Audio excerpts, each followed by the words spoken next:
예, 예. 2월 19일이죠. 2월 19일 배상훈 정정권의 막장 토론 정정권입니다. 뭐야? 음성. 음성. 참, 보이시나요? 안 보이나? 배경 때문에 안 보이는구나.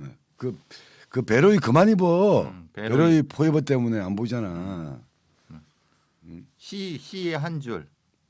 시 T까지 오면 두 줄이면 양성. 시 한 줄. 왜 갑자기 그 자가 키트를 하셨어요? 지난 월요일 날 채널 A에 프로그램에 출연했는데 거기 그 김종민이라고 하는 연예인이 그 김종민? 예. 난 저 김종민이면 저 국회의원도 있고 많았는데 걔들하고 왜 만났지 생각하고 있었지. 저거 그 뭐죠?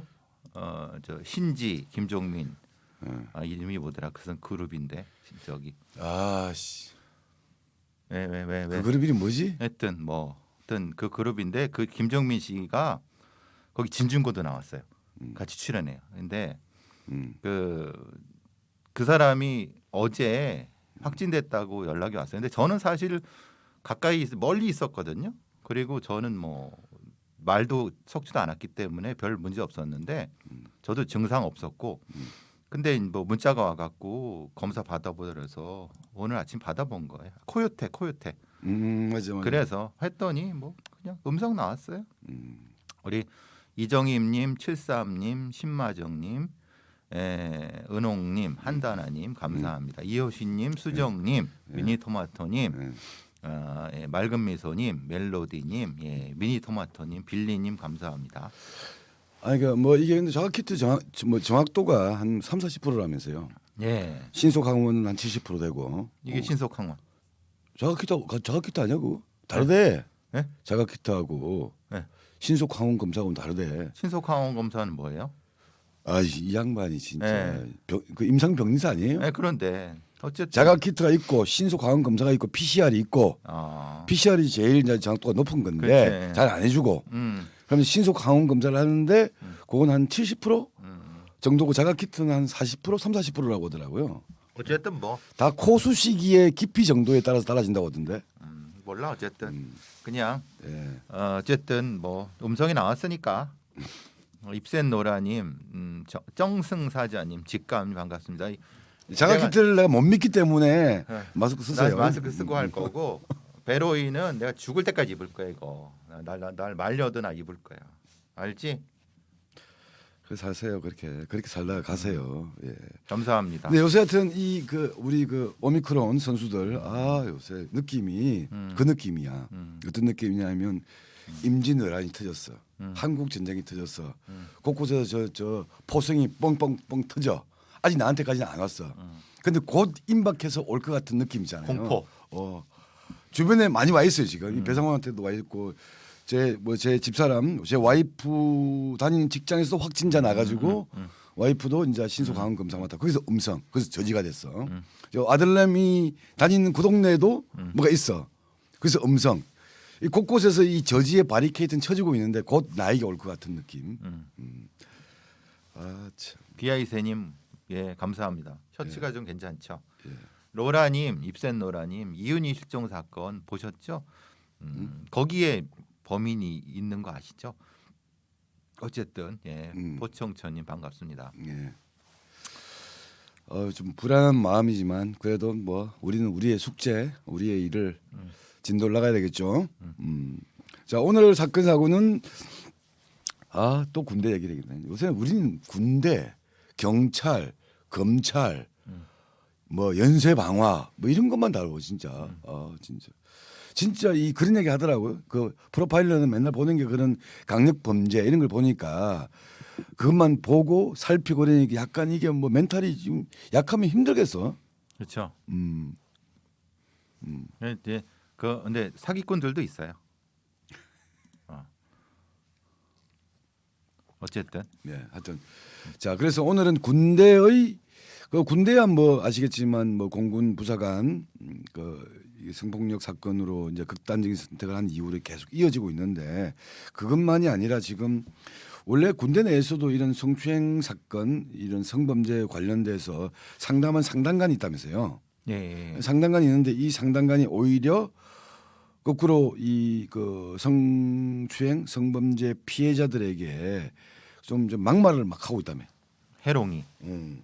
그러니까 음. 그 성고충 뭐 상담관 뭐 이런 사람들이 제가 말씀드린 것처럼 채용되고 배치되는데 엉망이다. 어떻게 그 생각이 없어도 그렇게 없을 수 있느냐. 그러니까 성범죄 피해 혹은 가해를 당한 사람이 상담을 하러 왔는데 그 사람한테 혹은 그 사람을 지칭해서 해롱이라는 건 저겁니다. 마약을 해갖고 해롱해롱한다. 예, 뭐 해롱해롱한다 이거죠. 그거나 이제 술을 마시고 뭐 몸을 못 가는 상태의 여성이나 이런 사람들을 비하하는 의미입니다. 그게 또 특정 뭐 집단에서 소위 말하는 뭐 일베라든가 이런 애들이 또 그런 비슷한 그 여성이라든가 아니면은 특정한 그 소수자를 저기 비하하기 위해서 혐오 표현으로 쓰는 거거든요. 이 성고충 상담관이란 이 사람은 그 상담해 준 사람 아니 상담해 준 그렇죠. 사람. 근데 그 사람은 그게 무슨 의미인지도 모르고 자기가 말하는 게 뭔지도 모르는 사람을 고충 상담가나 일합시고 채용을 하고 배치를 했다는 것 자체가 그만큼 큰 문제라는 거죠. 그러니까 이게 정확하게 얘기하면 성고충 상담관이 이 성범죄 피해자들하고 상담을 하는 과정에서 이분이 피해자가 약간 뭐 극단적인 선택 물론 이렇게 다행히 이게 실패했지만 이 극단적인 선택을 하는 사람에 대해서 야, 네 그렇게 하면 내 밥줄 끊어진다. 그렇죠. 뭐 이런 말을 썼다거나 또는 아까 해롱이라는 표현을 쓴다거나 그렇죠. 또는 그 성범죄 지휘관 성범죄 피해 그 여군의 지휘관들이 야 그냥 뭐 대충 그 뭐 안타까운 일이지만 뭐 다시 부대로 복귀하면 안 되겠니 뭐 이렇게 한 말에 대해서 그건 2차 가해가 아니다. 그렇죠. 뭐 이런 식의 어떤 결론들을 계속 내리고 있는 상황이라고 하네요. 그렇죠. 그러니까 얘들이 참 국방부의 그 고위 지휘관이나 이런 사람들의 의식 자체가 바뀌지 않는 한, 즉 분명히 그거는 부적절했다. 근데 법을 어긴 건 아니다. 뭐 이런 식으로 얘기를 하는 거죠. 그러니까 이제 말하자면 보통 연대장이나 사단장 이런 뭐 단장이나 이런 사람들이 하는 얘기가 항상 하는 얘기가 그거죠. 너 그거 당한 걸 알고 있는데 그래도 조용히 그냥 덮어줄 수 없느냐. 왜 내 승진도 문제가 되고 걔도 가해자 걔도 불쌍한 애 아니냐. 그냥 네가 조용히 입만 닫으면은 다 조용해지는데 왜 일을 크게 벌려고 하느냐. 너 군대 생활 오래 하고 싶지 않느냐. 이런 가해 및 협박 및 이게 반복되는 형태죠. 근데 그거 자체가를 성고충 상담관이라는 이런 사람들 아니면 국방부 고위에 있는 사람들도 그 정도는 할 수 있다 이런 식으로 2차 가해의 개념 자체를 모르는 그 자체를 그렇게 하기 때문에 피해자들이 더더욱 신고도 못하고 그냥 끙끙 앓다가 극단 선택을 하거나 또 그거를 빌미 삼아서 가해자들이 오히려 더 협박을 하고 더 가해가 나서는 2, 3중의 고통이 있다는 거를 알면서도 못 고치고 있다. 이게 그 기사의 핵심입니다. 네, 최근에 이제 이 경향신문에서 나온 기사인데, 그러니까 이런 그 공군 그 부사관 사건이라거나 뭐 여기 육군이나 다른 데서도 등장했었던 이런 결국은 극단적인 사건이 나고 난 이후의 수습에 대해서도 지금 문제가 있다라고 계속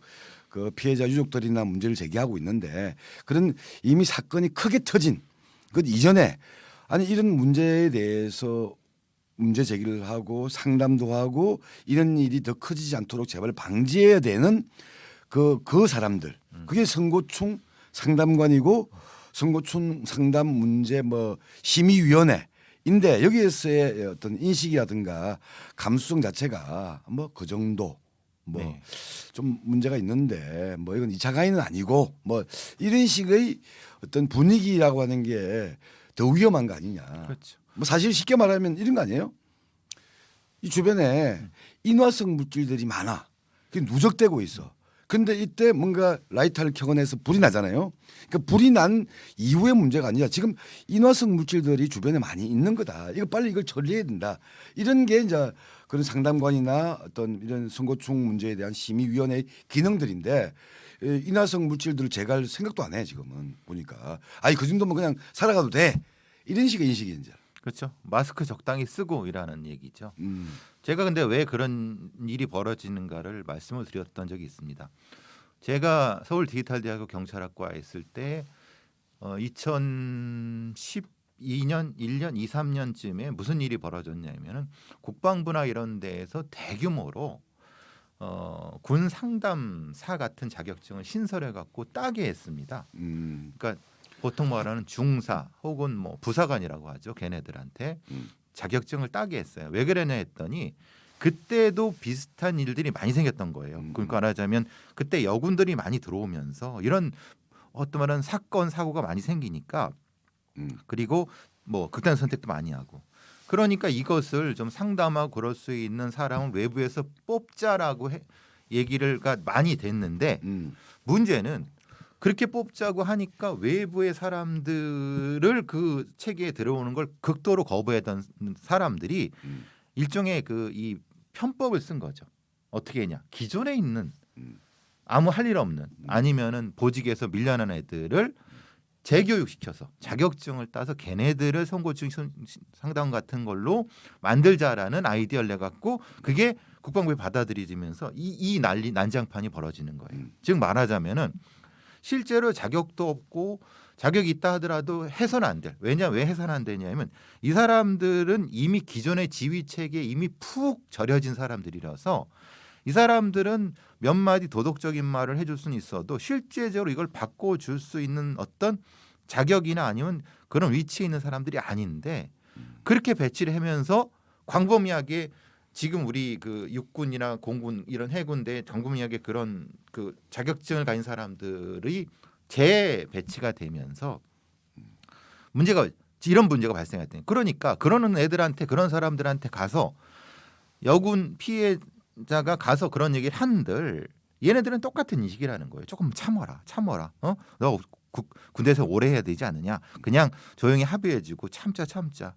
그러다가 이제 이 여자 부사관들이 그 전역하고 그러면 그래 빨리빨리 처리하고 이게 반복되어 오다가 결국은 이렇게 터지는. 그러니까 그거를 만들었던 사람들도 문제인 거고 그러니까 그런 구조를 만들었던 사람도 문제인 거고 그것을 운영을 하다가 하면서 문제가 분명히 발생했음에도 불구하고 다 눈 감고 있다가 이제 막 빵빵 터지는 거라는 거예요. 그러니까 이게 특히 뭐 성범죄라든가 성희롱 성추행 사건 같은 경우는 일반 민간 사회도 이게 많이 하고는 있는데 특히 군대 같은 사회가 왜 문제냐면 이게 성범죄가 연결돼 버리는 게 권력 관계와 그렇죠. 있는 거잖아요. 항상 보통 뭐 일반 이런 관계에 이런 사귀는 관계에서도 이제 그런 문제가 발생하지만 이런 뭐 지배 피지배 또는 뭐 상급자 하급자와의 이 관계에서 이 문제가 생겨버리면 이 문제가 제대로 안 풀리고 대충 덮이는 이런 분위기라고 하는 것을 보여주는 대표적인 사례인 거죠. 그렇죠. 이게. 그건 되는 거죠. 그래서 제가 늘 말씀드리는 게 선고중 상담이든 무슨 상담이든 절대적으로 외부에서 충원해라. 그리고 군을 밥을 먹지 않은 애들을 충원해라. 그리고 얘네들한테 일정 정도 재계약권 같은 거를 해달라. 지금 이 선고층 담당관의 지금의 문제는 뭐냐면 얘들이 3년 비정규 계약이에요. 그러니까 얘들을 재계약할 수 있는 게 그 부대장이에요. 그러니까 이 부대장이 협박을 하는 거예요. 야, 너 3년 더 해야 되지 않아? 그러니까 당연히 그 부대장이 지의지침. 야, 좀 조용히 해서 전역시키는 쪽으로 가자. 그럼 그대로 따르는 거예요. 그러니까 지금 그 구조를 깨야 된다는 거예요. 그러면은 그 재임용 구조를 부대장이 결정하는 것이 아니라 국방부에서 결정을 하든 아니면은 이런 구조적으로 윗단위에서 결정하도록 해야지. 지금은 그 사단장이 결정하도록 한 사단장의 말을 안 들을 수가 없잖아요. 당연히 목을 자르면 그만이니까. 그게 그런 구조적인 문제도 존재해요. 그러니까 이 사단장이나 이런 소위 말하는 이 명령권자가 그렇죠. 좀 부적절한 행위를 했어. 그럼 무슨 그 연관되어 있는 그 기구에서 이 사단장 보고 당신 심각해 잘려 뭐 이렇게 말할 수가 없잖아. 그렇죠, 뭐 그렇죠. 좀 부적절한데 다음부터 언행을 조심하세요. 뭐 이러고 퉁치는 거야. 그렇죠. 그렇게 되는 거죠. 그래서 이제 우리나라의 그 직업군인 제도도 분명히 저기 손을 봐야 되겠지만은 그건 나중에 군 개혁. 근데 그 군 개혁의 문제를 지금의 대통령 후보들은 전혀 그 감을 못 잡고 있지만 그건 차치하더라도 적어도 성범죄 피해나 이런 피해자들에 대한 보호 조치만이라도 좀 해달라. 누가 큰 거 바라냐? 이게 이제 과제라는 거예요. 지금 있는 이 대선 후보들은 그게 무슨 얘기인지 몰라요. 뭐 알겠지. 또 뭐 모른다고 그래. 알면은 뭐 세부적인 어떤 그 공약이라 나와야지. 자, 이 군대 문제만 이런 게 아니고 이게 똑같은 거잖아요. 이게 계급 관계, 권력자와 그 밑에 있는 이제 부하 직원 이 관계가 특히 이런 성범죄 같은 경우를 은폐시키거나 대충 이렇게 무마시키는 징표이듯이 이게 군대에서만 그런 게 아니라 대기업 같은 데서도 그렇죠. 그렇게 되죠. 뭐 지난번에도 우리가 얘기했지만 직장 내 괴롭힘 문제도 마찬가지고 직장 내 성희롱 문제, 직장 내 성희롱 방지법이라는 것도 이게 규정된 게 벌써 한 20년 가까이 되잖아요. 그렇죠. 그런데 뭐 지금도 그 문제를 제기하는 성희롱 문제를 제기하는 사람들은 피해자 중에 한 뭐 절반도 안 된다면서요. 절반도 안 되죠. 예. 그러니까 이제 그 인사 담당자들 혹은 뭐 그걸 결정하는 사람들이 애초에 인식 자체가 어떤 성 문제를 제기하는 사람들은 일종의 문제 있는 사원, 조직에 적응 못하는 사원. 그러니까 애정초 조직에 녹일 필요 없이 잘라내야 되는 사원. 이렇게 규정하는 전반적인 한국 사회의 반노동 구조가 그게 문제라는 거예요. 특히 이 노동 구조 속에서 성폭력이 일정 정도의 회사의 노동 같은 노무 관리라는 그 개념으로 인권이 아니라 이게 광범위하게 적용되고 있기 때문에 성적인 그러니까 과장이나 부장이나 아니면 팀장 이러는 사람들이 이런 문제를 제기하면 그러니까 물론 일으키고 피해자들이 있는데 피해자들이 문제 제기하면은 팀장을 뭘 이렇게 얘기하는 것보다 일 개인을 잘라내고 팀장을 이렇게 해갖고 우리 조직 아시다시다 이런 식의가 만연해 있기 때문에 우리나라의 한국 사회의 노동 구조 속에 이것이 발을 못 붙인다는 거예요. 그러니까 이제 흔히 말하는 회사 내에서 성폭력 해결하려고 하지 않고 그냥 조용히 덮는 분위기가 계속 반복되는 거죠. 근데 이게 또 약간 세대 문제하고도 연결되는 거죠. 예를 들면 지난번에 어떤 그 언론에서 조사한 그러니까 요새 뭐 20대 30대에서 젠더 갈등이 크게 된다고 하잖아요.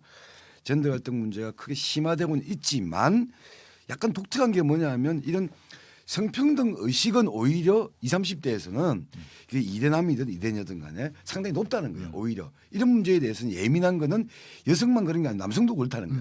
근데 아까 우리가 군대 문제도 얘기하고 대기업에서의 상급자들, 권력자들 이건 보통 보면 뭐 40대, 50대 이런 사람들이 있는 거잖아요. 이런 문제에 좀 있는 어떤 뭐라고 해야 되나 그 어떤 그 세대의 문화 이런 문화들하고 연결될까? 그럼 일종의 그래서 그걸 뭐 꼰대 문화에서 그러니까요, 약간. 그러니까 흔히 말하는 꼰대 문화는 조직적이고 어떤 개인의 인권이나 이런 거보다는 좀 같이 나가자 이렇게 하니까 그 다음 세대 MZ 세대 같은 사람들은 그거보다는 뭐 회사가 중요해 내가 중요하지 내 개인적인 게 중요하지 이런 부분도 같이 연결되면서 좀 많이 논란이 되는 것 같고. 그러니까 우리가 무슨 그런 말을 하잖아요. 그러니까 이게 자유주의냐 개인주의냐 이게 사실 같은 말이기도 한데 이 자유주의의 전통이 강한 나라가 미국이나 이런 데라고 하잖아요. 그 지난번에 뭐 대학 내에서 어떤 그런 성범죄나 이런 경우가 있을 때는 철저하게 조사를 하고 개인의 어떤 권한과 권리를 침해하거나 어떤 행위에 했을 경우는 오히려 일반 법정에서보다 더 그 공동체 내에서 심각하게 규율한다라고 하잖아요.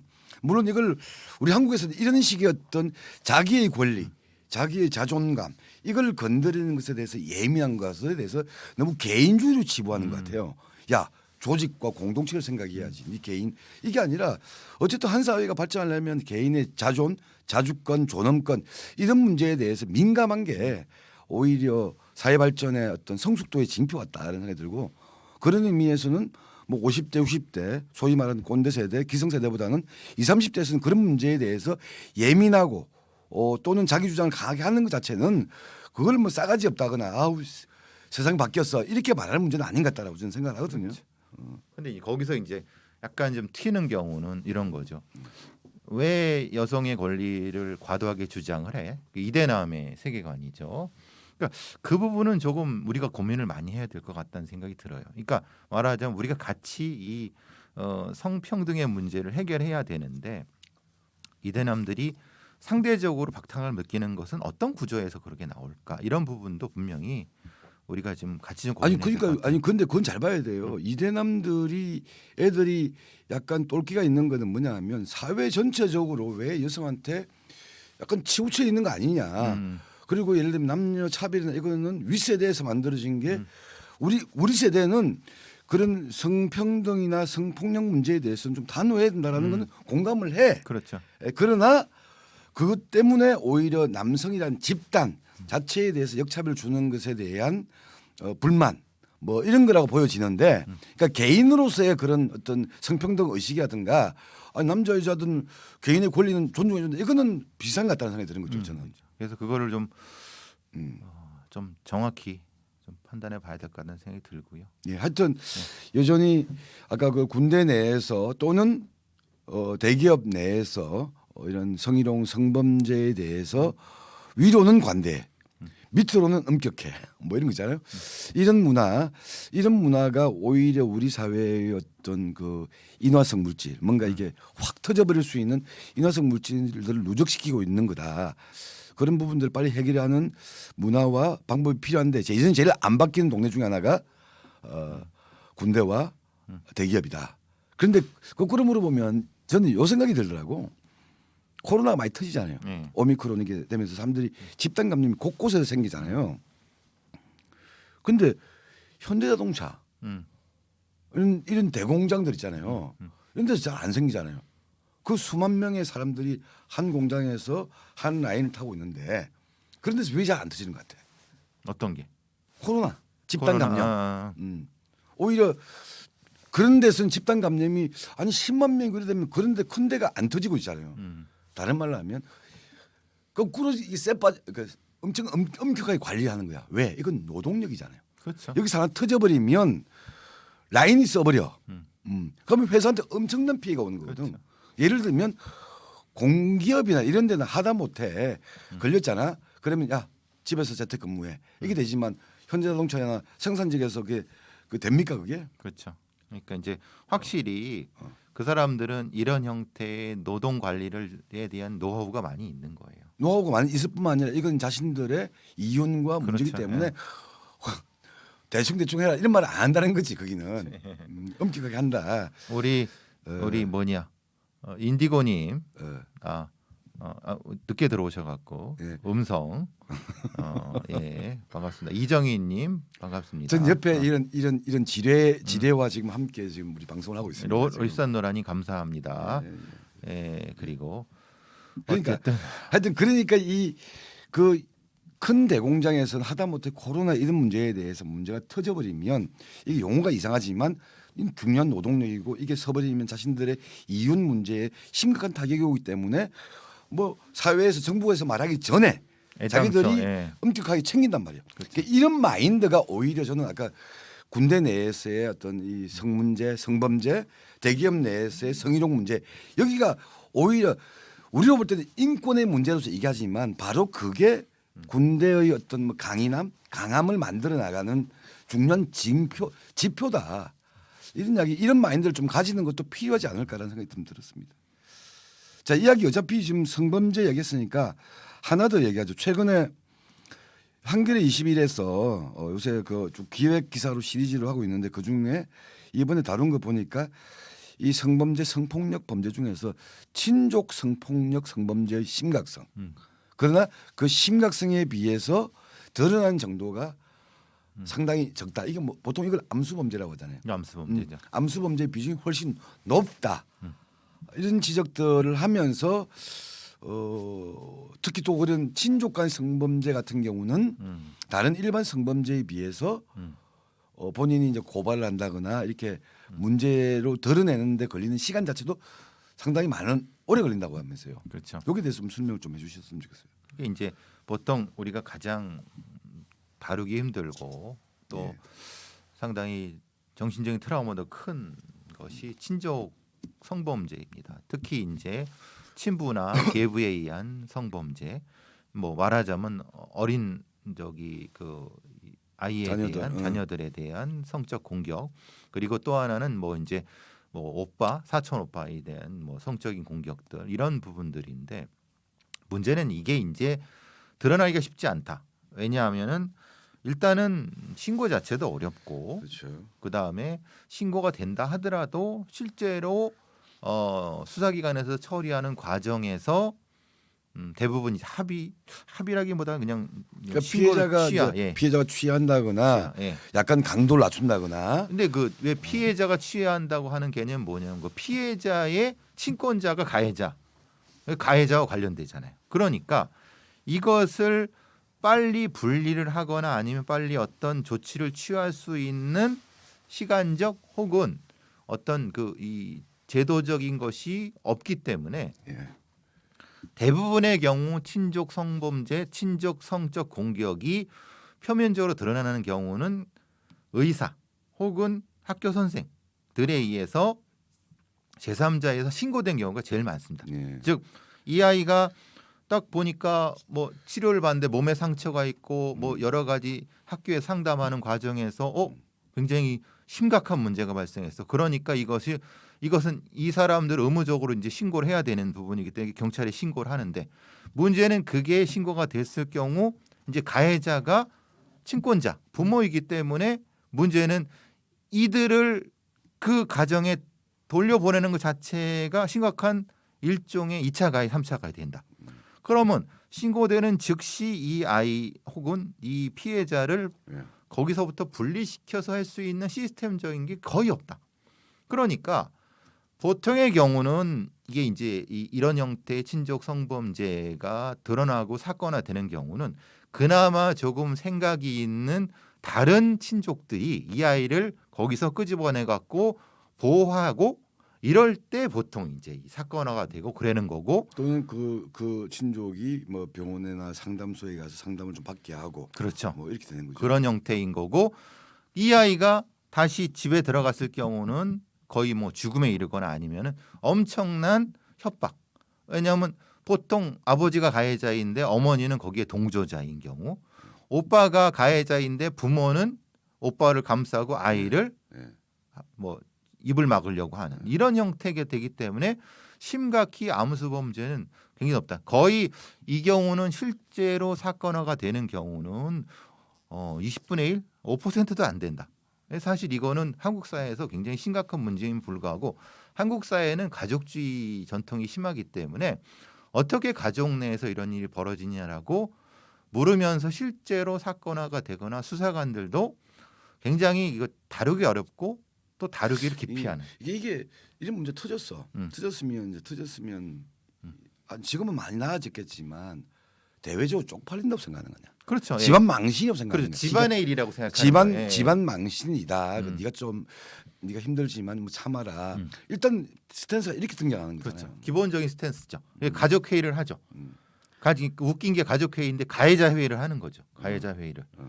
그래서 가끔가다 이런 일이 생깁니다. 어떤 일이면 어떤 아이가 초등학생 아이나 중학생 여자 아이가 갑자기 전학을 간다거나 아니면 갑자기 어디 뭐 요양 비슷한 걸 간다거나 아니면 어디 갑자기 아프다고 병원에 이렇게 그런 경우는 100% 이건 그 안에서 벌어지는 친족 성범죄. 그러니까 그 가족이 왜냐하면 얘를 거기서 분리시켜야 되기 때문에. 이런 말 왜? 이런 이야기를 웃으면서 하면 안 되는데 네. 황순원의 소나기의 그 아파트 시골의 요양원 그건 폐병이고 이제 농담입니다. 그런 형태가 많습니다. 예, 그러니까 예. 그러면은 거의 예. 사건화가 되지 않습니다.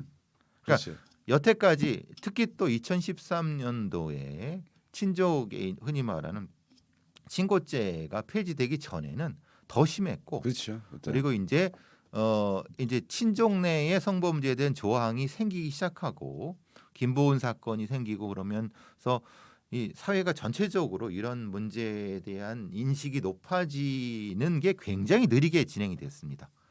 근데 아직도 네. 한국 사회에서 얼마만큼의 이 친족 성범죄가 벌어지고 있는지를 모릅니다.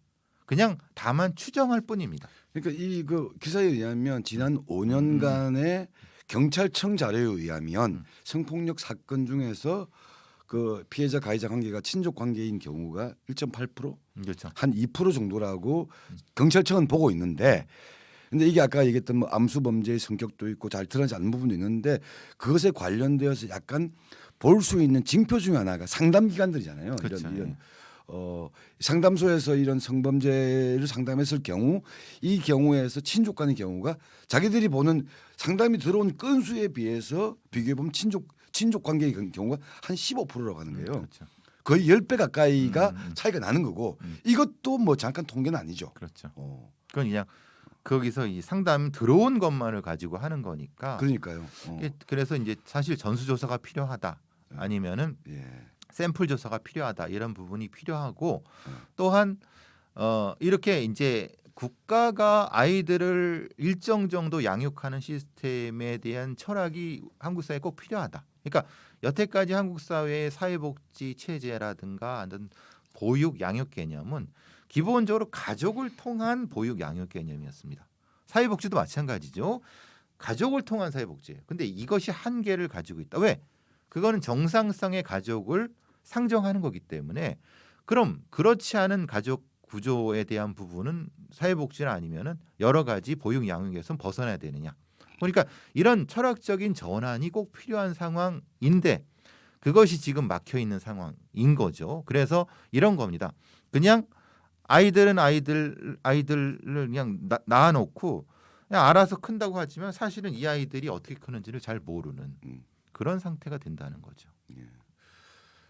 사건화 되는 게 상대적으로 적은 경우는 절대적으로 적죠. 절대적으로. 그렇죠. 그러니까 아까 뭐 말씀 복지도겠지만 한국 사회의 어떤 복지 시스템의 한 그 사회가 담당한 사회복지 영역은 한 3분의 1도 안 된다고 보통 보거든요. 그렇죠. 예. 그리고 오히려 큰 부분을 차지하는 게 뭐냐면 그게 기업 복지야. 그렇죠. 그러니까 기업이니까 당연하게 대기업이냐 중소기업이냐 소기업이냐에 따라서 복지의 혜택의 정도가 달라지죠. 그리고 이것을 하는 마지막 이 골키퍼 역할을 하는 데가 그러니까 가족 복지거든요. 가족 복지. 가족이라고 하는 공동체에서 사회와 기업이 주지 못하는 그런 영역을 그 가정이 커버하는 거야. 그러니까 가정 중심주의가 상당히 강한 편이죠. 그렇죠. 물론 이것도 많이 해체되고 있잖아요. 그전에는 무슨 4인 가족, 3인 가족이 기본 가족이었다가 기본 가정이었다. 지금 이제 1인 가정이라는 개념이 많이 등장하고 있는데 여전히 가정복지, 가족이라는 개념 자체가 차지하는 비중이 큰데 이건 복지의 영역뿐만 아니라 그것의 어떤 부작용이 대표적으로 드러나는 게 이런 성범죄 같은 경우는 가족이 오히려 문제를 풀어가는 큰 도움체가 되는 게 아니라 족쇄가 되거나 족쇄가 되고. 완화가 되거나 또는 무마시키는 어떤 장치가 되고 있다는 거 아니에요. 그렇죠. 그래서 이제 우리가 인구가 줄어든다. 그래서 뭐 출산을 높여야 된다라고 하는 어떤 미련한 소리를 하는데 아이를 많이 낳게 하라는 출생을 해야 되느냐? 그건 논란이 되지만 실제는 그것이 아니라 있는 아이들도 제대로 키워서 제대로 사회의 어떤 한 구성이 되게 만드는 것만 해도 소위 말하는 국가의 노동력 차원이라는 어떤 저급한 표현을 쓰지 않더라도 분명히 분명히 이것은 더 적합한 사회 정책이다. 그러니까 실제로는 있는 아이들도 죽어가게 만들고 있는 아이들도 사회적으로 참여 못하게 하면서 그냥 아이나 낳아라 아니면 뭔가 결혼해라 아니면 그러게 뭐 어떤 강요를 하는 그러니까 엉뚱한 데 돈을 100조 이상씩 200조 이상 써요. 근데 그걸 어느 놈들이 나눠 먹는지 몰라요. 근데 진짜 필요한 예산 2, 30조는 쓰지도 않아요. 그게 사실은 핵심이라는 거죠. 이 구조가 바뀌어야 된다. 수백 조를 처먹고 있는 어떤 그 전달 체계 구조에 어떤 존재가 있어요. 근데 이것은 사실 낭비적이에요. 소위 말하는 불시잡이죠. 이쪽으로 진짜 필요한 형태의 구조적 전환이 한국 사회가 미래를 바라볼 수 있는 어떤 비전이다라고 보는 거죠. 예, 그래서 그런 다 연결돼 있거든요. 그러니까 복지 문제하고 연결돼 있고 뭐 인구 구조, 뭐 저출산 저출생하고도 연결돼 있는 거고 이게 성범죄라고 하는 게 한 측면에서는 아까 뭐 군대 성범죄, 대기업의 성희롱 사건, 지금 친족 간의 성폭력 문제 이런 문제가 다 연동이 되면서 드러나고 있는 현상이 아까 뭐 인구 감소라든가 이게 드러나고 있는 거겠죠. 그렇죠. 예. 인구 감소고 사람들이 사회적 관계를 안 하려고 하는 거고 사회 참여를 안 하려고 하는 거고 그리고 이제 그게 대표적인 게 결혼을 안 하려고 하는 거고 또 아이를 안 하려고 하는 이게 다 같은 맥락이잖아요. 예, 참.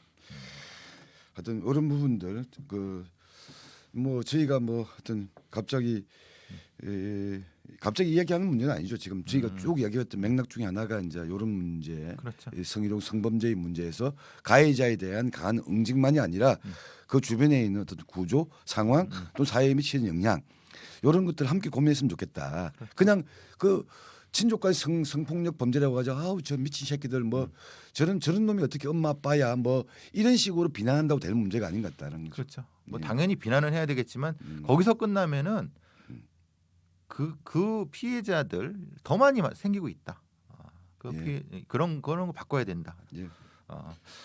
뭐, 예. 뭐야? 대체 음성인 건 확실한 것 같아요. 아니야 그거 안 믿으면 안 된다니까. 그럼 어떻게 해?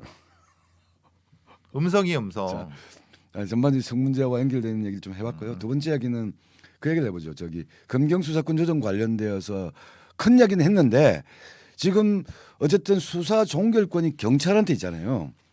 근데 경찰한테 있으니까 근데 경찰이 워낙 일도 많다며 그래서 그러니까 사건도 제대로 처리도 안 한다며 그러니까 대충 야 됐어 끝났어 이거는 이제 사건으로 종결 그러니까 검찰로 기소는 안 하고 이 경찰 단계에서 이제 이 불송치하고 사건 종료 이런 결정을 할 수 있잖아요. 그렇죠. 이런 결정을 했을 때 그 사건 관련자들이 할 수 있는 방어 수단이 이의권이라면서 이의제기권. 이의제기. 검찰에.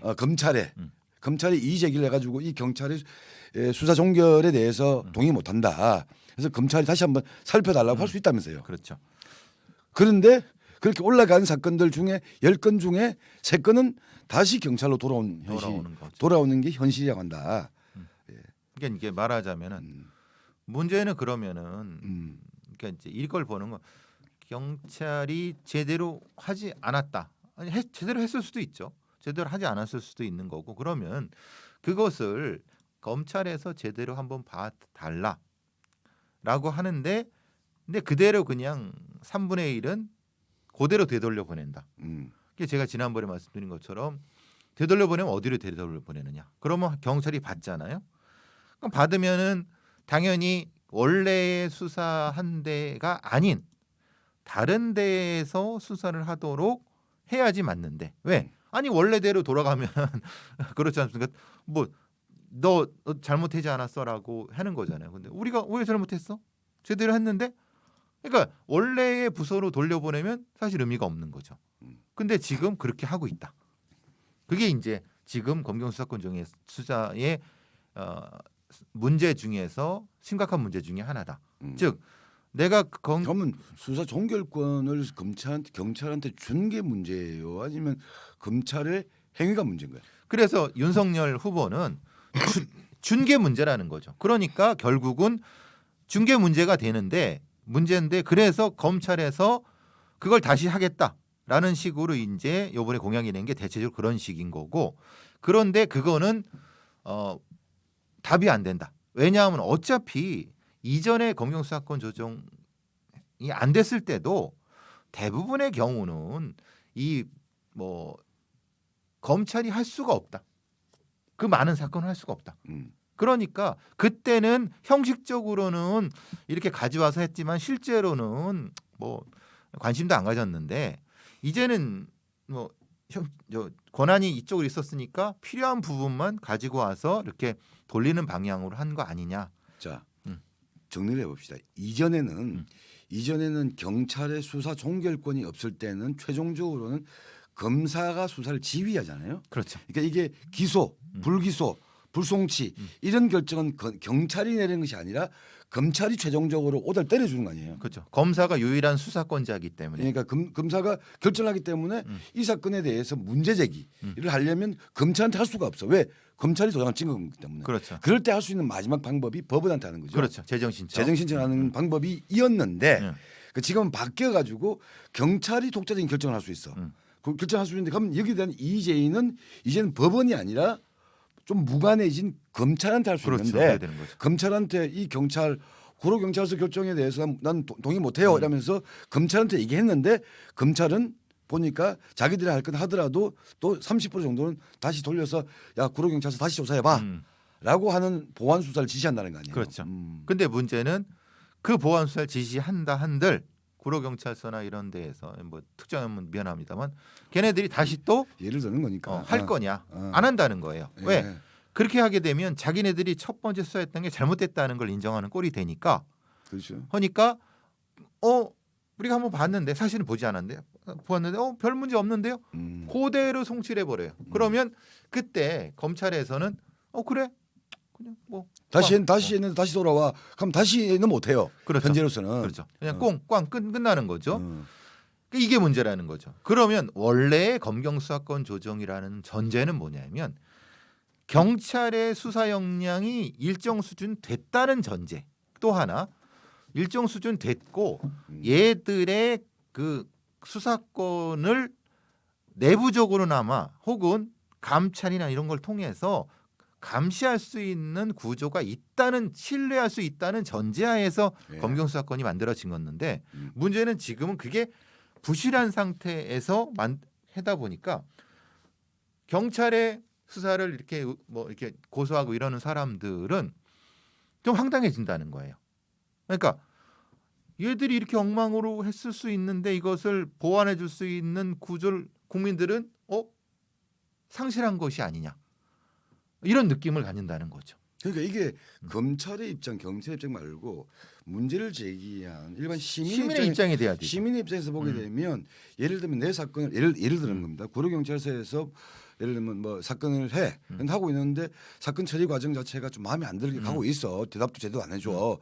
그러면 구로경찰서에 가서 항의도 하지만 정 안 되면 그 사건을 지휘하는 검사한테 가가지고 또 민원도 넣고 그렇죠. 할 수 있는 투트랙이 가능한 거냐. 예를 들면. 그렇죠. 거기다가 또 안 되면 법원으로 갈 수 있는 건데. 그렇죠. 근데 지금은 경찰한테 가서 왜 사건을 이렇게 처리합니까? 이렇게 해가지고 항의를 했어. 그런데 경찰이 볼 때는 됐어요, 끝났어요 하고 종결해버려.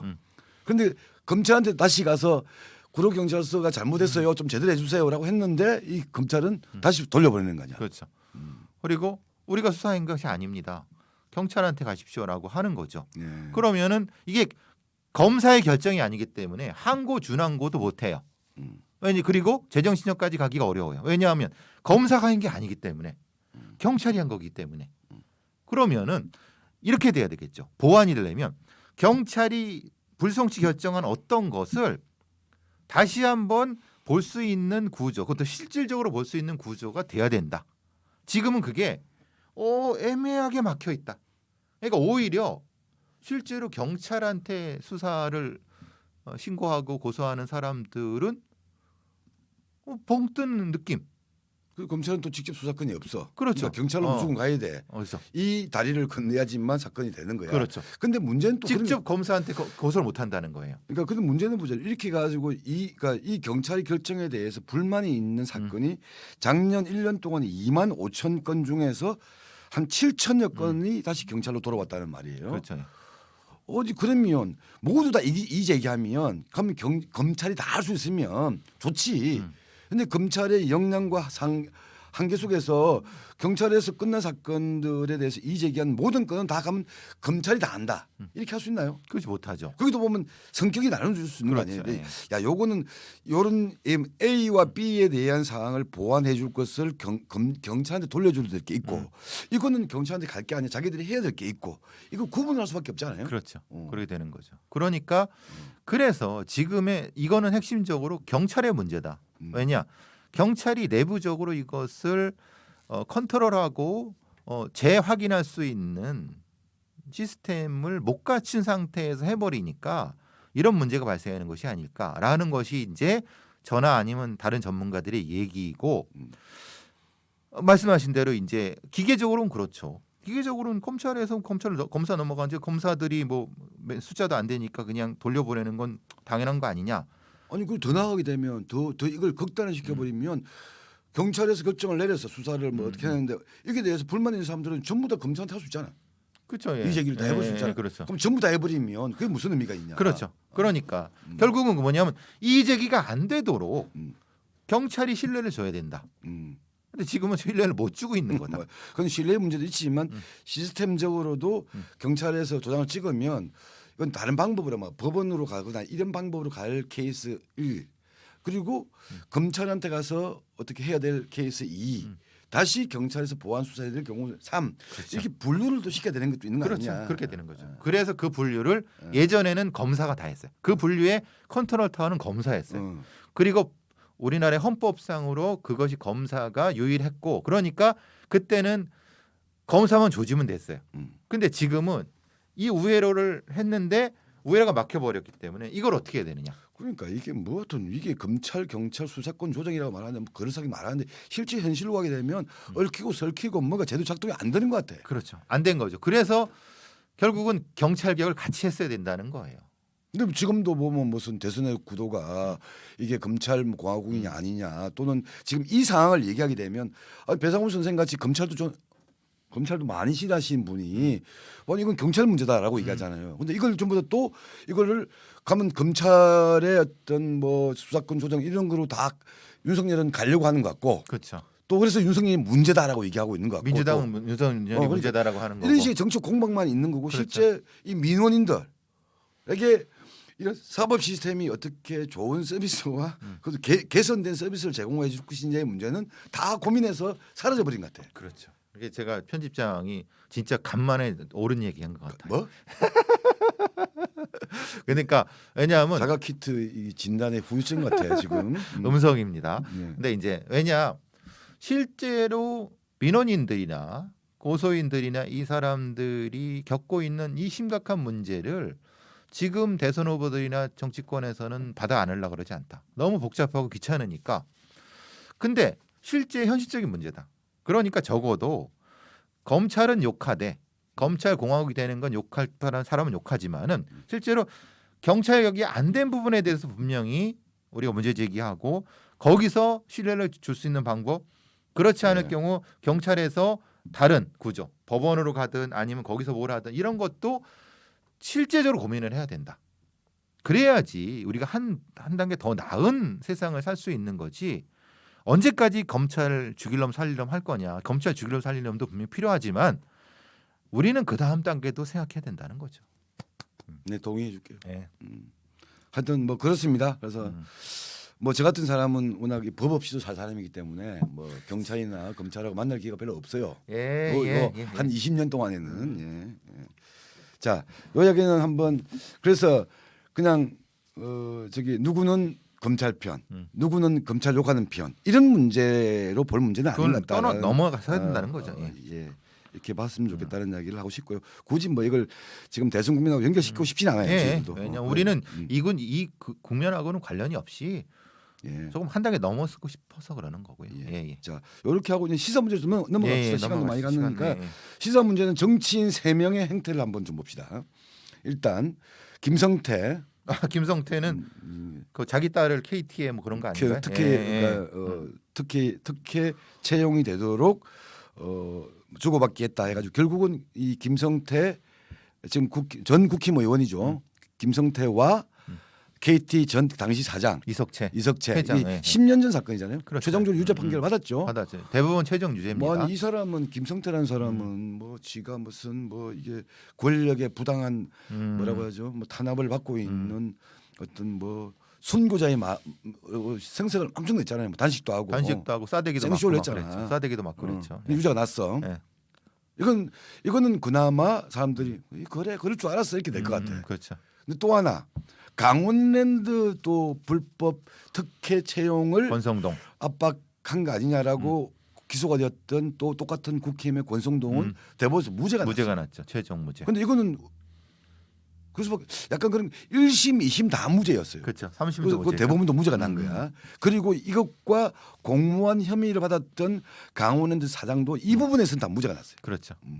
그러니까 이제 사실 저는 김성태의 판결문안에 내용이 있는 내용도 사실은 좀 부실하지만 그나마 유죄가 난 건데 내용이 그런 부분이에요. 딸을 채용 청탁하는 게 뇌물이라는 인식이 없었다. 인식이 약했다. 이렇게 뭐 판결이 났대요. 그래서 야 그걸 그렇게 그 보는 법률가들은 참 대단한 사람들이다. 그러니까 자기 딸을 취업 청탁한 것이 왜 뇌물이 안 되느냐. 그럼 법률상으로 명문에 아주 좁게 해석하면 아닐 수도 있죠. 내가 받은 게 아니니까. 근데 내 딸을 이렇게 취업해달라고 하는 게 뇌물이 안 될 수 있나? 그러면 흔히 말하는 자기 가족들을 어디 좋은 회사에 취직시켜 달라고 이렇게 하는 게 이게 뇌물이 안 되나? 이 사람들이 무슨 생각을 하나? 어쨌든 근데 그래서 사실은 집행유예가 나온 거래요. 아니 근데 그러니까 1심에서 그러니까 권성동은 1심, 2심, 3심 다 무죄가 나왔고 김성태는 1심 무죄인데 2심에서 뒤집어졌거든요.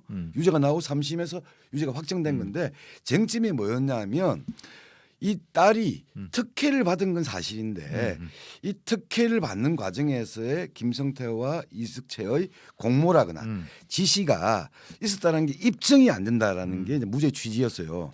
근데 이제 2심에서 뭘 봤냐면 이 김성태 딸이 쉽게 말하면 그 뭐죠 이거 그 채용 시험 기간이 끝났는데 뒤에 그렇죠. 그 신청서를 낸 거야. 그러니까 그러면 당연하게 그걸 그 심사할 기회가 없는 건데 심사할 기회를 준 것 자체가 특혜다. 특혜된 거죠. 그 내에서 점수가 어떻게 되고 뭐 인성에서는 불합격되는데 이것에 대해서 그 입증하는 게 어렵다고 하더라도 아니 이 사람은 심사할 수 있는 채용의 대상이 아닌데 뒤늦게 서류를 넣었는데 왜 됐냐 이것을 본 게 이제 그 유죄를 보게 되었던 2심에서의 변화의 요인이었던 거고요. 근데 권성동은 왜 문제지 다? 그래서 이제 권성동은 말하자면은 그것도 사실은 수사 과정에서의 문제가 있지 않느냐. 권성동이 뭐 윤핵관이고 뭐 근데 어쨌든 뭐 검사 출신이고 이런 사람들은 왜 특히 검사 출신들한테 흔히 말하는 수사기관의 어떤 약발이 안 먹히느냐.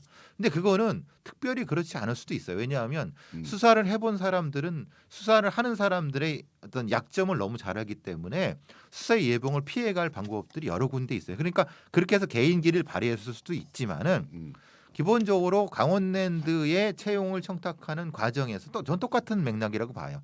그러니까 이거를 굳이 얘를 써줘라고 하는 것이 아니라 흔히 말하는 분위기를 몰아가서 뭐 추천해주고 이런 방식은 아니 지역 유지가 강원랜드의 지역 인재 채원 차원에서 할 수 있지 않느냐라는 부분이 있었을 거라고 있다고 생각해요. 그러니까 그 부분을 명확히 수사기관에서 제대로 했어야 되는데 저는 사실 좀 수사기관에 약간의 그 혜태도 좀 이유가 있다고 생각하는데. 아니, 그렇게 말하면 좀 더 아니 권성동이 사실은 그런 정도의 그 이게 뭐 부당하다라고 도덕적으로 지탄을 받을 수 있을 정도지만 범법 사실이 없었다고 볼 수 있는 거 아니에요 혹시? 그러니까 이게 말하자면 그래서 이제 범법이라는 게 참 애매하다는 거예요. 왜냐하면 그러니까 흔히 말하는 지역 유지가 그 지역에 있는 회사에 강원랜드 공기업에 뭐 이렇게 추천해 줄 수도 있지 않느냐.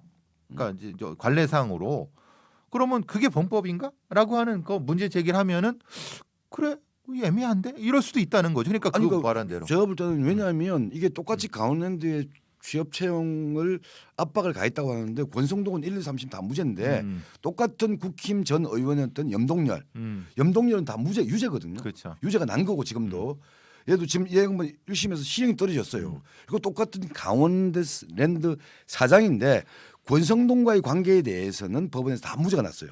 그런데 염동열과의 관계에서는 얘도 유죄야. 염동열도 유죄, 강원랜드 사장도 유죄. 근데 권성동과의 관계에서는 권성동 무죄, 얘 무죄야. 그러니까 우리가 국힘 이러면 저 새끼들 또는 또 다 그랬겠지라고 하는 선입감이 아니라 아니 이거는 나쁜 놈이라고 하더라도 법은 또 엄정해야 되는 거니까. 그렇죠. 근데 저는 그런 의미에서 권성동이 1, 2, 3심 다 무죄가 나온 거는 권성동이 뭐 박정희도 아닌데 재판부를 다 압력을 가한 게 아니면 그러니까 그건 저는 뭐 재판부 압력은 그게 아니라 그러니까 어떻게 보면은 권성동이 좀 뭐랄까 세련되게 했을 수도 있죠. 세련되게 그렇죠. 추천을 했을 수도 있고. 그렇죠. 그러니까 법에 안 걸리게 한 거니까. 법망을 우회한다거나 안 걸리는 수준에서 했겠지. 그럴 수 있어요. 왜냐하면 워낙 권성동이 그 지역구에서는 뭐 갑이라고 하니까 굳이 야 근데 누굴 채용해줘라고 할 필요도 없었기 때문에 그러면은 엄격히 법상으로는 유죄가 안 될 수도 있는 거니까 저는 그러니까 최종적으로는 무죄가 나왔던 거지만은 그러니까 아니 우리가 대한민국 사법부가 아무리 불신이 있다고 하더라도 그 사법부의 판단은 존중하는 거잖아요. 네, 그렇죠. 근데 자기한테 마음에 안 드는 판결이면 사법부가 미친 새끼야. 근데 자기한테 마음에 드는 판결이면 땡큐야. 쉽게 예를 들어볼까요?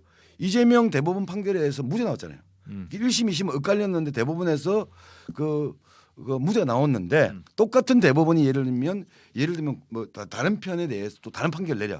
그럼 이때의 대법원은 미친 놈들이고 나쁜 놈들이야. 근데 이때 이재명한테 또 무죄를 때려준 대법원 좋은 대법원이야. 근데 같은 인간들이거든. 그러니까 이런 식으로 보면 안 된다. 저는 그런 의미에서 김성태 유죄가 나온 거 뭐 인정해야 되고 그런 역시 나쁜 놈이었네. 권성동 무죄가 나왔는데 요거 뭔가 의심은 되지만 권성동이 그 선은 안 넘은 것 같다. 네. 그건 존중해줘야 된다. 네, 맞아요. 근데 권성동이 그렇게 좋은 사람은 아니에요. 아니 당연한 거지. 네. 세상에 정치인 중에 좋은 사람은 극히 일부분 예외적인 사람인 거죠. 권성동이 방송에서 저하고 같이 좀 일해볼까 이렇게 해서 그런 얘기한 거 아닙니다. 자, 아니 저는 그런 의미에서 권성동 1, 2, 3심 무죄라고 하는 건 야 권성동이 이거로 많이 욕을 얻어먹었는데 좀 억울했겠네라는 생각이 들더라. 동일한 사건에 대해서 아까 염동열이라고 하는 다 같은 당의 애에 대해서는 다 유죄가 나왔는데 이야기를 하고 싶었고요. 역시 우리 편집장은 친윤. 친윤. 또 저렇게 얘기한다니까. 네, 네. 다음 얘기라. 네. 아니 이렇게 훅 쑤셔놓고 아니 잘 보세요. 조국 대법원 그리고 정경심 대법원 판결 내렸잖아요. 유죄 내렸잖아요. 네. 난리 났잖아요. 그 사법 적폐라고 얘기하잖아요. 그 대법원이 이재명에 대해서 대법원에 가서 무죄 때려줬어요. 예를 들면 똑같은 대법원이야. 근데 이쪽은 그냥 뭐 박수 받는 대법원. 이쪽 가가지고는 적폐의 그 적폐로 규정되는 대법원. 이게 얼마나 이게 미친 멘탈이냐 이거죠 내 말은. 자 또 하나죠. 또 하나 합시다. 그 우리 국힘만 얘기하는 얘기죠. 민주당도 한번 해줘야지. 예. 요새 뭐 또 누구지? 또 이광재가 골프 치셨다고. 였고 이광재하고 민주당 부산시당위원장 박재호 의원 네. 골프 치다가 걸려가지고 또 욕 티박아지고 또만. 아니 전 정신을 못 차리고 있는 게 이광재 뭐 사람 좋아요. 근데 인간적으로 뭐 다 뭐 나쁜 사람이 어디 있겠어요. 근데 아니 이 눈치가 없는 건지 왜냐하면 지금 사실 민주당은 그니만 백척간두에 서서 죽는 사느냐 한다고 하고 있는데 거기서 골프 치러 다니고 그러면 야 그럼 그 당의 사람들이나 이재명이 보면 뭐라 그럴까? 골프 한번 쳐봤어요? 예? 골프? 아니 가서 따라다니긴 해봤어요. 해봤어요. 네. 난 따라다녔어요. 난 스크린 골프장도 못 가봐가지고 전 어떻게 하는지 골프채를 몰라. 못 잡았는데 애들 그 골프 치는 거 재밌다 그래 쫓아다니면서 술 얻어 먹었어요. 제가 피를 내진 않았습니다. 근데 이제 어쨌든 그러니까 민주당이 지지율이 떨어지고 이것이 사실은 여러 가지 보면은 이게 다 이유가 있는 것이 아니냐 이런 생각도 들기도 민주당이 하고. 이번 대선의 주제와 대립 구도를 잡고 싶은 게 뭐냐면 기득권 타파거든. 기득권 우리 사회 그게 적폐잖아. 그렇죠. 곳곳에 쌓여 있는 적폐.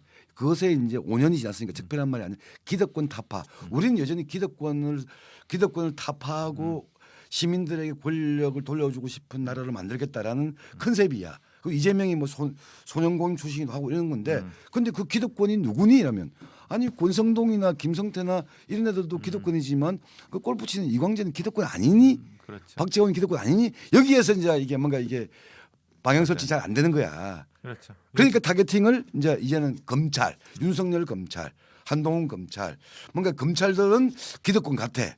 이러면서 이제 검찰 공화국이라고 하는 타겟팅을 하는데 이게 잘 먹힐지. 저는 그래서 저는 늘 하는 게 국민의힘은 제 개인적 판단입니다. 구기득권, 더불어민주당 신기득권. 저는 그렇게 생각합니다. 그리고 근데 그거를 아니라고 하고 있는 더불어민주당의 586 의원들이 행태는 스스로를 좀 돌아봐라.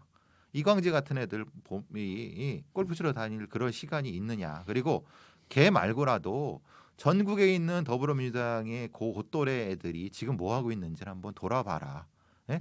걔들이 가서 지역구에서 진짜 열심히 뭘 하고 있는지 그거를 돌아보고 지지율이 안 나오니 국민들을 원망을 해라. 이 짓거리를 하고 있으면서 그러니까 이재명 전 개인적으로 이재명 좋아합니다. 근데 이재명 주위에 있는 나쁜 놈들이 많아요. 그러니까 나쁜 놈들, 그러니까 국민들을 등쳐먹는 기득권 세력들이 많아요. 걔네들을 얼마나 솎아낼 것인가의 문제는 이재명이 과제인데 그 뭐 제 과제는 아닐 건데 국민들한테 좀 솔직해져라.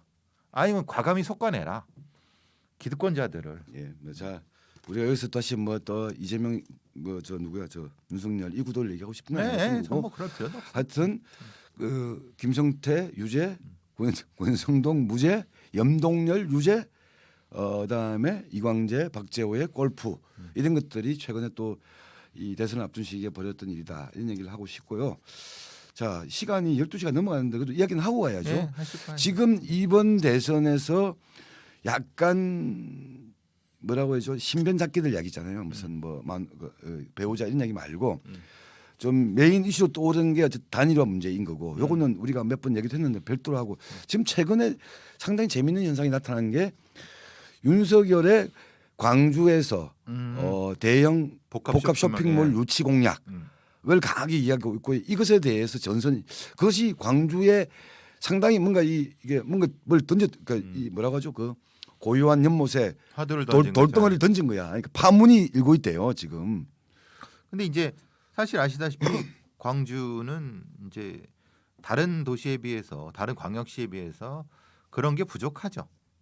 부족한 건 맞고 이제 부족한데 왜 니네들 민주당 의원들 많이 있으면서 여태까지 그것도 하나도 못 만들었냐라고 하는 게 국민의힘의 문제 제기죠. 아니 그렇게 잘했으면은 크게 하나 만들어 주는 것도 했는데 왜 했느냐라고. 근데 저기 민주당은 아니 우리도 하려고 그랬다 하고 했는데 뭔가 틀어져 갖고 안 되건다라고 얘기를 하는 거고. 근데 이제 이거죠. 아니 근데 전통시장 앞에 가서 복합 쇼핑몰 얘기하면 그건 이상하지 않느냐라고 하는 게 민주당 얘기인데. 그야 뭐 그럴 수 있지. 근데 이제 사실 뭐 전체 맥락으로 보면은 사실 복합 쇼핑몰도 있고 전통시장도 있는 어떤 그러니까 하고 싶은 얘기 그거였잖아요. 광주의 어떤 걸 발전시키고 싶다 얘기잖아요. 쉽게 말하면. 그 광주가 발전이 안 되는 이유가 여기는 뭐 누가 나오든지 간에 민주당이 막대기만 꽂아도 다 그쵸. 지지해 주니까 뭔가 이 지역 주민들의 마음을 얻기 위해서 어떤 노력하는 모습 그게 정치적이든 경제적이든 특히 경제를 얘기한 거지. 그렇죠. 예. 경제 관련해 가지고 무슨 뭐 삐까번쩍한 거 유치하고 하면서 사실 지역 주민들의 마음을 살려고 하는 그 노력들을 아예 안 한다. 왜? 막대기만 꽂아도 지지해 주니까 꽂으니까. 이게 이제 윤석열의 얘기지. 그럼 대구는 어떤가요? 그건 똑같은 얘기를 한 네, 거야. 네. 사실 윤석열은 뭔가 광주 가서 표심을 얻으려고 하고 그 약간 파문을 던졌는데 이 파문의 영향력은 대구에도 가는 거야. 그렇죠, 당연히 그렇지. 똑같은 거 대구도. 얘네들 뭐 하냐? 윤지혁이나 뭐 이런 애들 뭐 하느냐? 막대기만 꽂아도 뭐 저쪽 애들이 되는 분위기에서 그렇지. 무슨 노력을 하겠냐라는 그렇죠. 이야기가. 다만 저 영남 라인은 그래도 개발의 혜택을 비교적 받았잖아요. 그렇죠, 예. 왜냐하면 박정희 이래 이 대한민국의 지배층이 그렇죠. 전부 다 영남 라인이었으니까 영남을 개발하는 라인에 약간의 뜨거움이라도 받아 먹은 게 있겠죠. 근데 광주는 아니 뭐 누군 민주당 공화국인데 김대중 노무현인데 민주당 공화국인데 뭐 달라진 게 뭐 있냐고 이 얘기지. 윤석열이 화두를 던졌으니까 이게 이제 이 광주에서 상당한 파문을 일으키는 거고 그 그렇죠. 파문이 이제 대구로까지 대구로 가요. 가는 거겠죠. 왜냐하면 윤석열이 얘기한 게 복합 쇼핑몰만 얘기한 것이 아니라 GDP 있잖아요. 그렇죠. GDP. 그러면 광주의 GDP 그게 이제 GRDP라고 하는 건데 그렇죠. 광주의 어떤 그 지역 총생산 총생산 또는 1인당 기준을 보게 되면 꼴찌다라고 얘기했는데 사실 꼴찌는 대구 광주가 아니고 대구예요. 대구죠. 1인당으로 치면 대구 그 대구 후진대 가보셨어요? 진짜 못 살아요. 뭐 후진대로 하여튼. 그러니까 왜냐하면 개발이 너무 불균등해요. 대구가 더 못 사는 데가 더 많아요. 그러니까 이게 윤석열의 화두는 일당 독점하는 민주당 공화국 광주와 국힘과 한나라당 공화국이었던 대구가 견제 세력이 없으니까 말뚝만 박아도 그쪽의 사람들이 당선이 되고 그쪽에 몰표가 오니까 정치적으로 개발이나 사회나 정치적으로 뭔가를 고민하려고 하는 어떤 동기부여가 안 되고 있는 거다라는 맞아요. 진실을 얘기한 거야. 저도 저 동의해요. 그래서 대구 저도 광주에서 일도 해봤잖아요. 저 장애인 복지관에서 얼마나 그 돌아다녀서 많이 했습니까? 대구에 가서는 대구 친구의 함잡이 하면서 갔는데 변두리 갔는데 야 대구가 이렇게 그랬나 이런 느낌. 아마 가보신 분들은 알 거예요. 그러니까 오히려 그 지역의 핵심이라고 하는 대구 광주는 어떻게 보면은 수혜를 못 받아. 그러니까 이 부분에 대해서 대구의 국회의원 인간들이나 광주의 국회의원 인간들이 좀 자성을 하시라. 예. 그러니까 그 두 가지 의미가 있는 거예요. 아까 대형 복합 쇼핑몰이라고 하는 게 이게 뭐 개발주의의 상징 여기에 또 뭐 사대강처럼 땅 파고 뭔가 큰 건물 어리어리한 건물을 만들려고 하는 이 토건족 그러니까 윤석열과 우리는 광주 정신을 지키는 뭐 그런 거다 이런 대립구도가 아니라 이게 왜 광주에서 파장을 일으켰냐면 대형 복합 쇼핑몰이라고 하는 것이 50대 60대한테 주는 뭔가 이 그잖아 의미와 20, 30대한테는 그러니까 어떤 놀이터이고 삶의 어떤 문화 공간이죠. 문화 공간인 거야. 그렇죠. 근데 그 문화 공간의 수준이 높고 낮음의 징표 중에 하나가 우리는 그런 것도 없다라는 그렇죠. 예, 것을 맞아요. 건드린 거야. 그렇죠. 그 건드리니까 이제 광주 지역의 20대, 10대, 20대한테는 이게 약간 파장을 일으키는 게 있어요. 근데 이거를 이준석이 노린 게 그거고. 예. 그 윤석열과 이준석이 그런 거죠. 그런데 이것에 대해서 그걸 또 뭐 어디서 삐까번쩍한 건물을 지으려고 하는 개발주의 토건족 이렇게 접근해 가지고는 핀트가 안 맞을 거다라는 그렇죠. 이야기가 한 측면이고요. 또 하나는 그러니까 윤석열이 던진 또 이건 진실의 문제의 영역이 아니야. 이거는 선거 공학의 문제겠지. 근데 진실의 영역은 일당 독점하는 그런 지역에서 왜 정치인들은 그냥 군림하려고 하고 놀고 자기들의 먹는 거지. 예. 어떤 권력들을 나눠 먹기만 하는 것이지 주민들에 대한 고민들을 안 한다. 안 한다는 건 사람들이 나쁘다가 아니라 동기부여가 안 되는 거다. 그렇죠. 그게. 동기부여. 어차피 될 건데 굳이 뭐 개발 공약 할 판에 뭐가 있어. 그리고 저기 멜로디님 말씀 맨날 찍으면 호구 취급 받는 거다. 그러니까요. 호구 취급 이거는 곽상도, 윤재호, 홍준표 뭐 다 거기 있는 유승민 다 대구 지역 국회의원들이지만은 걔들이 거기서 오랫동안 헤쳐먹었어도 대구 발전에서 뭘 했느냐. 광주 마찬가지. 광주의 지역구 의원들 강기정, 송갑성 이런 애들도 많이 있지만은 걔네들 도대체 뭐 했느냐. 민영배 뭐 이런 애들. 그러니까 그래서 문제 제기는 분명히 저는 합당하다고 봐요. 그러니까 지방자치가 생긴 게 지금 30년이 넘었거든요. 95년 했죠. 91년부터 시작했으니까 1년인가. 정상적으로는 95년부터인데 그 30년이 되는데 중앙정부가 예를 들면 이명박 박근혜가 되더라도 호남은 민주당이 계속 독점 지배하는 그랬죠. 데야. 중앙정부가 김대중 노무현이 되더라도 영남은 뭐 또 한나라당과 똑같죠. 네, 똑같죠. 그 국힘이 독점한 자기들의 공화국이야. 공화국이라는 말이 뭐겠습니까? 거기는 뭐 약간 뭐 착한 사람, 나쁜 사람 이게 중요한 게 아니라는 거지. 그러니까 그런 사회, 그러니까 절대 권력은 절대 부패한다. 독점 권력은 그렇죠. 뭐 독점적으로 부패한다. 이런 말이 나오는 그 진실을 던진 것도 있다. 그렇지 맞아요. 어. 그러니까 윤석열이 불편한 짓을 던졌죠. 그리고 실제로는 광주에서 뭔가 파문을 일으키려고 했는데 대구까지 이 그러니까 나비 효과가 윤석열이 나버렸어. 한 말 스코필든지 스타필든지 그게 광주에 없다는 건 팩트야. 예. 그 또 하나를 얘기했던 게 건대 광주의 GDP, GRDP라고 하는 GRDP가 전국 꼴찌다. 이건 거짓이야. 예. GRDP 꼴찌는 대구거든. 대구죠. 대구 바로 대구 밑에 부산, 부산 위에 대구, 대구 위에 광주 네. 이렇게 되거든요. 이런 부분에 대한 이제 문제 제기를 던졌던 파장들이 상당히 좀 재미있더라고요. 저는. 그렇죠. 뭐, 그러니까 분명히 이게 참 예.